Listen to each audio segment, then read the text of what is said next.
All right. Well, welcome everybody. It's really nice to see you all. A lot of gratitude for folks being here. As you arrive, if you can just place in the chat your name, your role and organization, and where you are calling in from, just so we get a sense of who's here. And happy to do it as an example. Seth Linden, founder of Gather Consulting, Long Beach, California.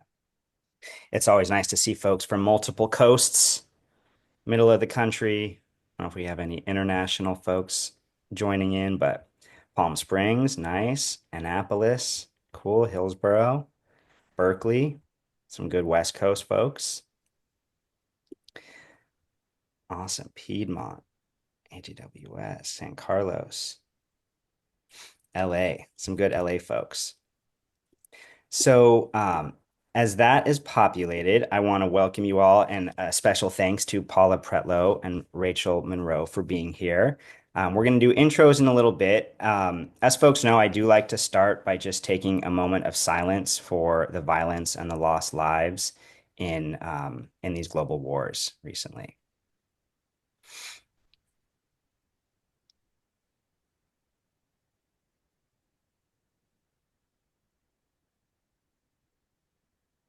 All right. Well, like I said, it's great to be with you today. Happy holidays, happy winter solstice. Um, just a couple notes. We live in heavy times these days, and it's really in times like these that I appreciate being in community with folks, virtually and in real life. For those who don't know me, I'm Seth Linden, he, him. I'm the founder and principal of Gather Consulting, and I work with philanthropists and foundations and nonprofit boards on strategy, coaching, and leadership development.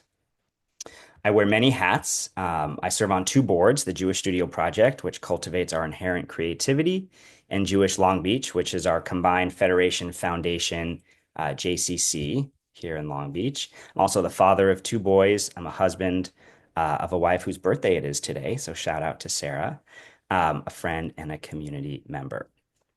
So, for those who are new to Board Talk, or for those of you who are new today, Board Talk is a space to share ideas and resources around nonprofit governance, to connect with and learn from other board members, CEOs, consultants, and nonprofit leaders.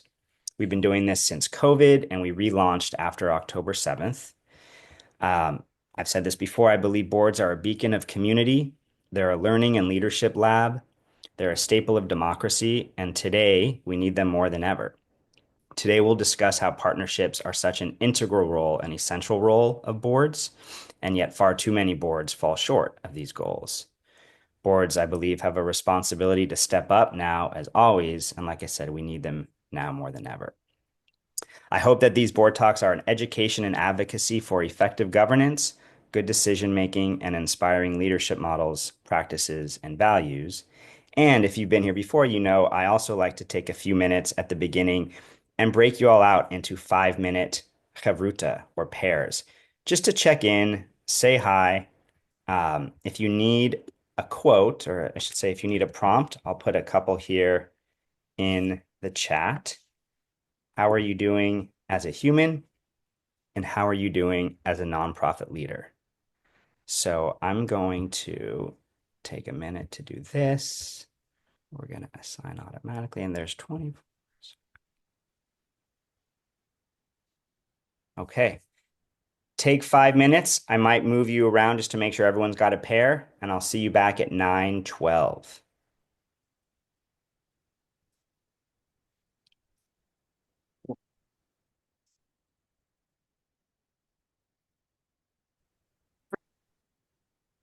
So welcome back.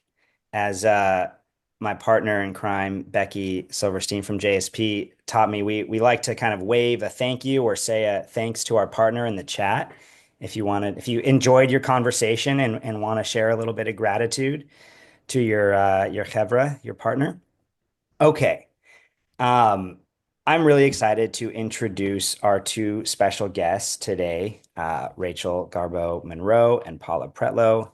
I want to say, okay, there they are on the screen.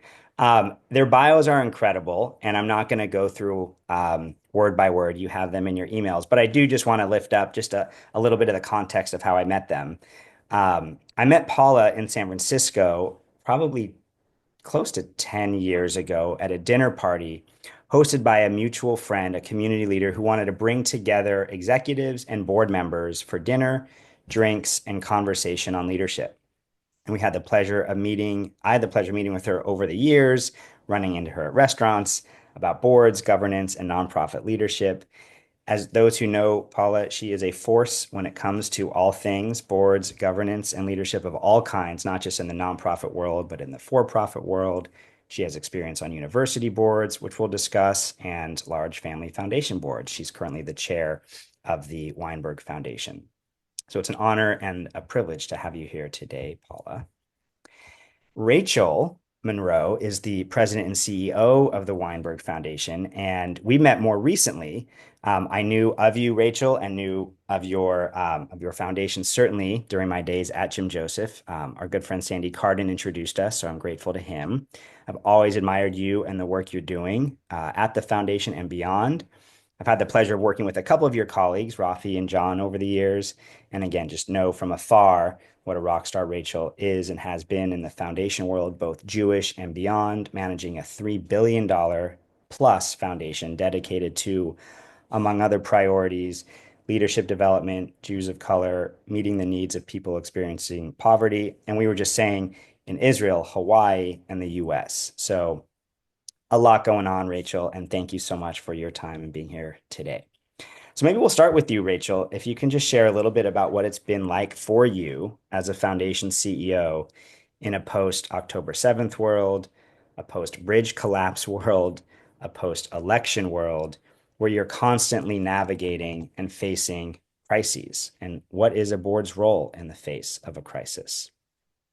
Thank you, Seth. Good to see all of you. I can't believe you're all on this call on December 20th. I give you such credit. I know we're all trying to race to the finish line. So kudos to all of you for seemingly finding this magical time here. So Weinberg's based in Baltimore and in Honolulu. We have $3.2 billion. We give away $150 million a year.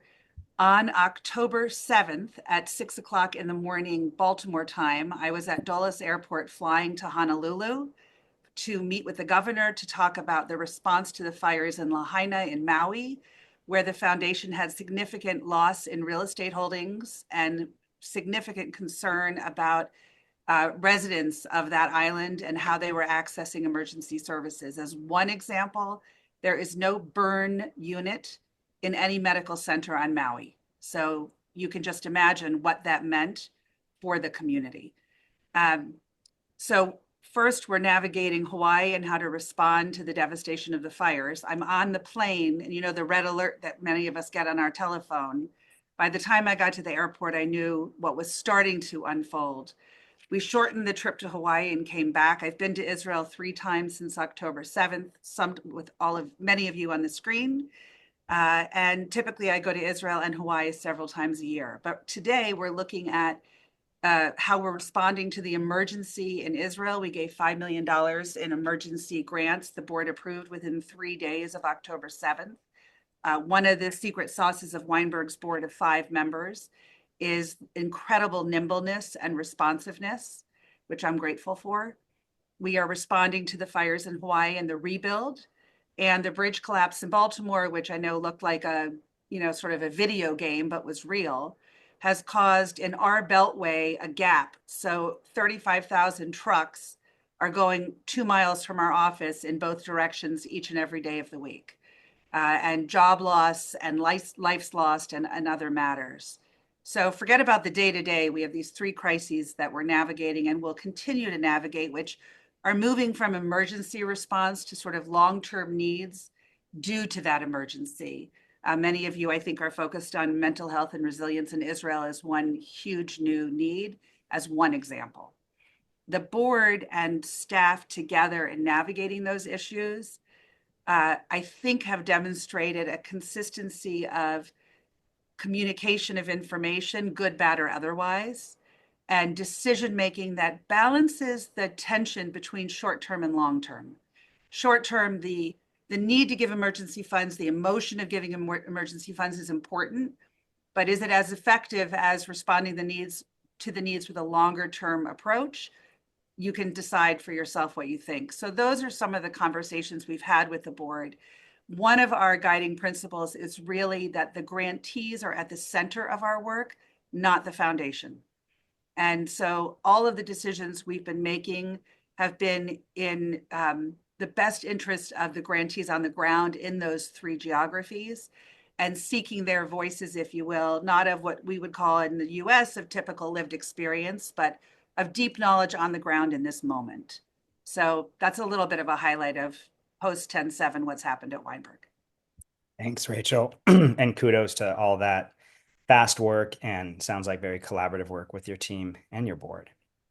So Paula, would love to bring you in just from your perspective as board chair in the last year and a half. Can you share a similar reflection about what it's been like as the volunteer leader of the Weinberg Foundation, and again, how you've been navigating this year of crises?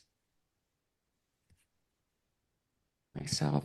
Thank you, Seth. And thanks everybody for joining us today. I see many friends, old and new, and I don't mean old in age. I just mean we've known each other a long time. Thanks for joining. I became board chair in June of last year. So June, then August, the fires in Maui, then October 7th in Israel, and the bridge collapse. It has been one crisis after another.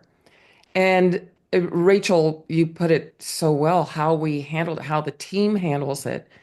And I view my role as supporting Rachel and the team as board chair, making sure that she has the feedback loop, that she has what she needs in order for her and the team to respond. So what does that mean? For example, after the fires in Maui, the emergency response, after October 7th, within 3 days, the board made a decision, $5 million in emergency grant funding, and the bridge collapse, another emergency funding. It is important that we are able to respond to those emergencies and crises, and at the same time balance that with the everyday work that we do too, that exists beyond the emergencies and the crises to which we're responding. And that takes a lot of communication coordination. And one of the things I really, really appreciate in my relationship with Rachel, and in fact, the relationship with the board and the team as a whole, is that we have each other's numbers. We text, we get together and speak any time of the day or night when we need to. And there's been a lot of that, frankly, over the last year and a half with these unforeseen, unknowable crises that have emerged. So communication is absolutely key. And we've made the commitment that we are always available to one another in order to make sure that we are doing what we need to do for the grantees and the people on the ground. Thanks, Paula. You mentioned and talked a lot about communication, and that seems to be a key factor in a healthy partnership between a board chair and a CEO. Can you lift up an example or experience or two of, again, of where you felt that you and Rachel really were in sync, and an example that other boards can look to show kind of what does a healthy board chair CEO partnership look like in action? In action, it looks like for me and for our relationship and the way that we work together and work well together is just simply knowing that the other is there when needed. And even in sharing little tidbits about how the week went. So developing a relationship that is both professional, and because Rachel and I, shout out to Northwestern, we're both double alums of Northwestern. we we have that connection as well. And I can honestly say that Rachel and I are also friends. Now, it is very important that we know the distinction between the friendship and how we work together on a professional level. Mhm. And we do. And I think that shows up in the work and the way that we are able to accomplish the work together and with the team at Weinberg. Um, that is not to say that when there are times, because there are always times where there may be disagreement or there may be uh, different ways at looking at an issue that need to be discussed and talked about. And disagreement is a strong word. I will just say in different approaches to an issue. And sometimes there are hard conversations. Mhm. And Rachel and I and the board, we work through the hard conversations because we have a commitment to the organization, to the mission of the firm, of the organ. We have a commitment to the mission of Weinberg. Mhm. And that is front and center of everything that we do. And so we work through and come to conclusions and decisions that have to be made through difficult conversations that frankly sometimes have to be had. Yeah. Rachel, what would you Yeah, say? um, I I completely agree with what Paula has just shared. You know, Michael Crow, who runs Arizona State, who I think very highly of, on a Zoom during COVID, I made a statement that it still stays with me. It's really powerful, which is, with very few exceptions, if someone presents to you the solution to an issue is either A or B, that's it. Resist their thinking. Hmm. They're trying to make it about, you're either on team A or team B, you're either with me or against me, that's it. And there are a few exceptions when that's relevant, but most of the time, there are many different ways to answer challenges. And one of the things I value and respect and love about working with Paula is both of us think that way. So we will come to a problem with, okay, well, there's 4 or 5 ways we can interpret it. We might have different interpretations, but ultimately we think that's the right way to approach it. um, Seth, just full disclosure, asked both of us, like, can you share a disagreement? And I couldn't come up with a time that I disagreed with Paula. There have been hard conversations, sometimes about internal staffing issues, sometimes about external decisions about a grant. They're big issues, but they're handled appropriately and professionally. And also, I would say, with head and with heart. Mhm. And one of the things I think everyone on this call who knows Paula knows is that she leads with both. And I think if a chair of a board only led with heart or only led with head, it would be complicated. Mhm. But she is able to blend both and allow her humanity to come through her incredible expertise and knowledge. And I think the board shares that, and several of the senior staff share that. And that's one of the sort of secret sauces of the way we work. Thanks, Rachel. And thanks, Paula, for that lead in just in terms of disagreements or in terms of difficult conversations, because we know for everyone on this call, I'm sure you've had a disagreement or difficult conversation with your board colleagues or your board chair, and it sounds like communicating early and often and keeping talking about it and working through it sounds like has been your strategy. Um, you want to talk, Rachel, again about anything else when you think of a strong partnership? What do you look for in Paula? What do you see in Paula? And what do you look for in other board members to really ground you and make you feel not just comfortable, but confident and secure in your role leading the foundation? Yeah, so I would say, whether you work at the foundation or you're on the board, what you'll hear us say often is every decision we make is what is best for the foundation. Hard stop. So we will make decisions that might not be in my best interest or not what I would have recommended, but it's the best decision for the foundation and I support it. And Paula does the same, the board does the same, and the staff understand that. So, how big or how small the decision may be, at the center is either the grantees or, in order to advance our work, what is best for the foundation to move forward.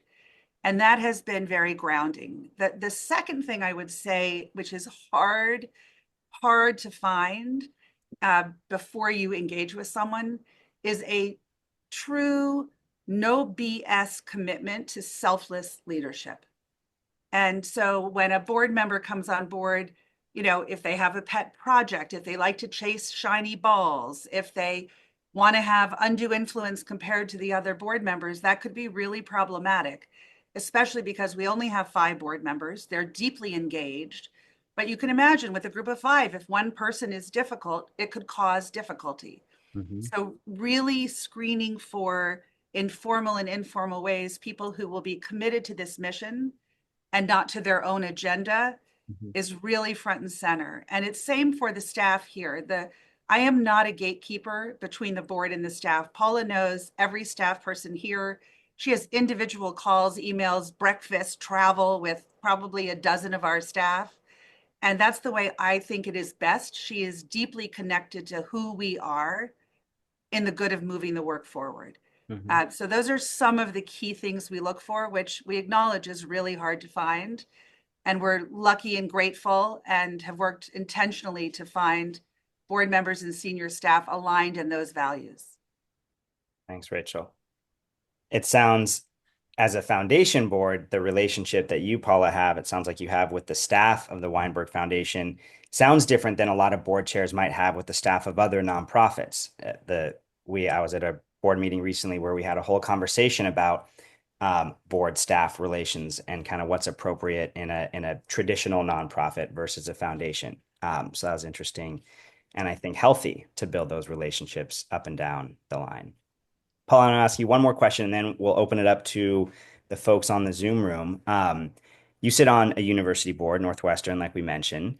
Can you talk about what it was like as a Jew of color, sitting on a university board post October 7th, and how your board work at Northwestern differs from your board work at Weinberg?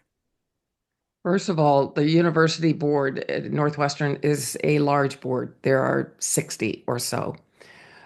Post October 7th, I agreed to go on to a committee that the president of the university formed to explore and come up with recommendations to deal with anti-Semitism and hate. That committee disbanded after some actions that the president took related to the pro-Palestinian protest. It disbanded because fellow Jews on the committee and I decided to resign the committee. It was, can I use the term here, a shit show? Mhm. Um, There's no excuse my censor French. on board talk, Paula. Excuse my French. And after that, I will have to say that the spring board meeting, May of this year, I was very vocal, very outspoken. I wasn't the only one, but I was the only Black woman, Jewish person on the board and being forceful. I needed to take a break after that, frankly, and I could not have the kinds of conversations I had been having with the president one-on-one. Just recently, literally within the last month, I reached out because I decided that it's important for my voice to be at the table. It is also important for me to have a relationship with the president of the university and a personal relationship. So we sat down, we talked. I want to be part of the solution, and I want to help figure out with him and the rest of the board um, what the best path forward is. The world is changing. The world has changed, and we're going to be confronted with a lot. We already are, but come January 20th, it's going to be a totally different world. How can I be part of the solution in the university sphere like I am? And how can that dovetail with the wonderful, outstanding work that I get to do at Weinberg? And how might one inform the other? So I'm looking at all of those things. But a university board, university politics is a unique animal in and of itself for those of us on this call who may be involved. But it's important that we be at the table and have a voice. And so, I thought about leaving that board, but I realized that would not be in the best interest of the university, nor for me, to tell you the truth. So thanks for allowing me to be so honest about this. Thanks, Paula. I want to pause for a sec to see if there's any questions burning questions from the group. I have certainly some more, but I want to open space up for some of these smart, dedicated folks. Mark, I see you raised your hand. Go for it. Yes, yes. Thanks to both of you for an engaging presentation. And boy, you really had a number of challenges that, Rachel, you outlined there all in a row, all emergencies. And I know emergencies are hard for people who plan. So I'm wondering, how did you, and usually there's a limited amount of resources, both financial, time, energy, and expertise and so forth. So when you have these things that have to pull you away, have to pull resources away, other things suffer and you have to make these decisions rapidly. So how did you balance, taking something away from your other priorities to be able to deal with these emergencies, especially when one came after another? Yeah, no, thank you for the question. And you're absolutely right. I'd be lying if I said it wasn't messy at times. I think the challenges for us were balancing the short-term decisions with long-term impact and making sure that they were aligned and that we weren't messing up what we wanted to do ultimately. So thank goodness, we do not raise any money. We do not lobby. All we do is invest $3.2 billion in assets, a billion of which is real estate, and give away 150 million, 5-ish% a year. So how do we, thankfully, as assets grow, we're able to say, okay, we're going to take 5 million and put it here and balance things out. If we had to take of the 150 million, if we had to take 25 million off the table or some enormous amount of money, then we would have to say, okay, what are we literally not going to do? And keep in mind, many of our grants are capital, which take a couple of years, and many of grants are multiple year operating or program support. So you can't just turn the ship around overnight. And therefore, you need to think about what are you shrinking in order to enlarge, and then how do you go back to enlarging what you shrank. So it's a longer term play in order to sort of smooth things out over a number of years. That's what we have found.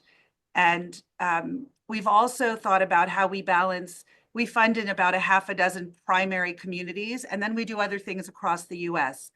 Low income older adult work is a core to what we do. Do we do a little bit less of that in eclectic cities and focus more on a particular agenda in the height of an emergency? So those are the swaps that you have to think about, like any business. If you have increased need in one area, how do you manage it in the other areas? And I would say it's absolutely an art and a science, and I would resist anyone who said it was purely, there's some mathematical model to figure it out. And I would also reinforce the commitment of our board to be available and fast and responsive. So we weren't waiting 30 days to make decisions on any of these issues. We were waiting 1 day or 2 days or 3 days. Mm-hmm. Did you consider expanding, spending more money those given years as well? So Insider Weinberg Foundation 101. First of all, we are not a family foundation. We're a private foundation. We do not have family members involved at the foundation. We did and love them. And I am talking to you from Baltimore, where many Weinberg Foundation Weinberg family members live. Mm-hmm. The charter left by Harry Weinberg at the time of his death, November 4th, 1990, stated that we must give exactly 5% a year. Many charters say 5 to 7%, 7%, at least 5%. Ours is an exact science. So we give over a little bit each year, just in case our investment team knocks it out of the park. We don't want an IRS penalty. We would much rather give a little bit more in grants. So we have a carryover number, if you will, of what we gave in year one that we need to apply to year two. We keep that number very low. Mm-hmm. And it's really an administrative bookkeeping number just to make sure we don't have a penalty with the IRS. So we don't have the liberty to say, we're going to give another 10 million this year and not worry about that percentage. By the way, same thing happened in 2008 and 2009. Sure. Great. Thank you. Thanks, Rachel. John Marker. Hello, Rachel. Hey, Paula. Good to see you both. Over the last couple of years, digging in on this crisis component, you've seen lots of people and teams operating in crisis. Clearly, some are going to rise to the occasion, others probably less so. And I'm just wondering if you've learned anything from your own team or from the partners in government and other nonprofits you work with about how to train teams to be successful and be the best version of themselves in a crisis that we can put into practice at our organizations. Rachel, you take that and I will come in after you. Yeah. I think I'd be lying if, John, if I said like we have a training plan for that, right? Like that's an exaggeration. Doesn't mean we shouldn't, but it's much more nuanced than that. I think it goes to culture of an organization primarily. And is the culture one that accepts change, embraces change, is flexible? We like to say among our program team colleagues, this is never our money. It will never be our money. We are stewards of someone else's money. And if we do a really good job, God willing, 100 years from now, they'll say this was a really good chapter. So when we have to pivot, if someone is proprietary about the agenda or the money, it's really problematic. But again, if they have that North Star frame of this is what is best for the foundation and it is selfless, and the culture is one that embraces, we're putting the grantees at the center, then it has been okay.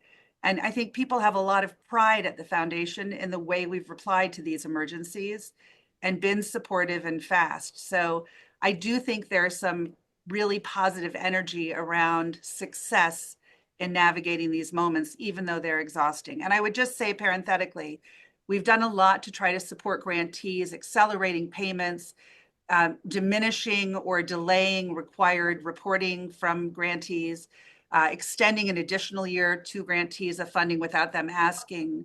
And on the staff side, we've provided days off, we've provided informal time together over meals, we've provided fun things and reflective time and other ways to try to take care of people in a light touch of wellness way, if you will. I can't call it a wellness program, that'd be an exaggeration.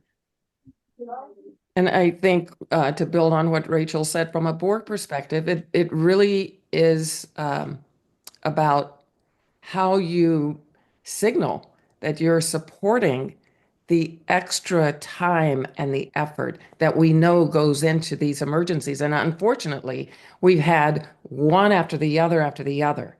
I don't want to say you ever get used to it, but in some way, I think you're trained because it has happened so frequently.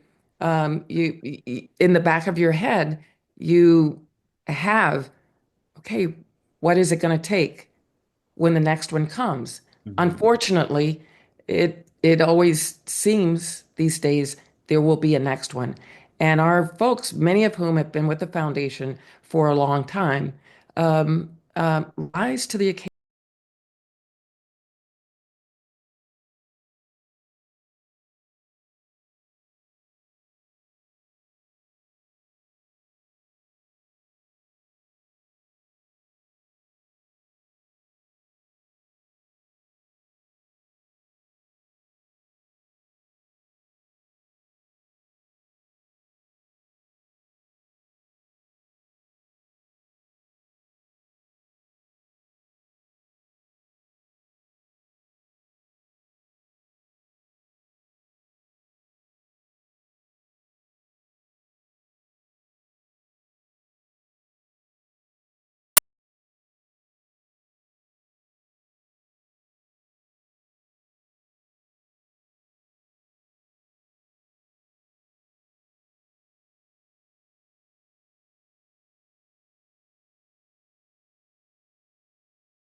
New Year. Thank you all. You. So, Bye-bye. Happy Thanks, Hanukkah, Happy everyone. New Year.